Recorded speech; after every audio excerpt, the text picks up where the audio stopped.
I love this exercise because it comes down to your speed and knowledge of the alignment tools. It's not particularly complicated, but you should strive on solving it in the lowest amount of steps possible. Here's how I'd approach it, not necessarily the fastest way, but definitely by using all the tools. First, I'd set the outer sides of this 3x3 cube. So let's get the 3 cubes on the left to align properly. Select all 3 and use Align Left Edges. Now we can repeat the process for the right side. Select all 3 and press Align Right Edges. Great, so far so good. Now we'll do the top and the bottom. For the top, it's the same procedure. Get all 3, but this time press on Align Top Edges. The square on the left will be used as a reference point because that's the highest of the lot. At the bottom, we'll press on Align Bottom Edges, and we're done with that too. Nothing complicated, but we're covering lots of tools. Next, we'll select each row and we'll use Distribute Horizontal Centers. This gives us the same distance between them. Great progress so far, and we have only one more step to make. Select each column this time, so that means 3 cubes on a vertical line, and use Distribute Vertical Centers. Of course, you need to repeat it in order to get the perfect result.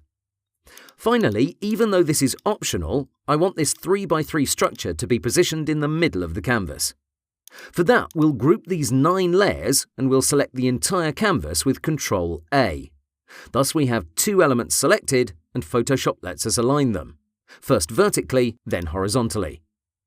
Now we can right-click on that group and select Ungroup Layers. And that's the exercise. As an alternative, I'd love to see you get the same result but only by using the Smart Guides. I can use F12 to revert, and I can do that now. If F12 doesn't work for you, go to the top menu to File. From here, choose Revert. That's the Photoshop menu on a Mac. This is about patience and using Photoshop's tools and aids to your benefit. Of course, this latest version of Photoshop is really helping me out. I can press the Control key and it shows me every distance. But even without it, the Smart Guides will help you out tremendously, and you'll see from time to time that some squares will snap into place. Here, I'll go with a 20 pixel distance between all sides. I'm using my arrow keys to nudge each layer into place, and from time to time I add Shift into the mix. That's because it's really easy to get the same spacing if you count out each tap. Let me slow it down so I can show you the process. I'll drag this layer right next to this one. I'll make sure they're barely touching. Now I can tap my arrow keys twice while I'm holding down Shift. This will give me exactly 20 pixels.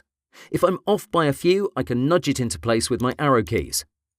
This is another lesson in speed and dexterity. You're sure to be able to complete this exercise by yourself if you try it again. That's not the point. The goal here is to get you familiarized with all the alignment options and increase your speed. Once this is done, use the Fill hotkey to change the background to red. And that's the exercise.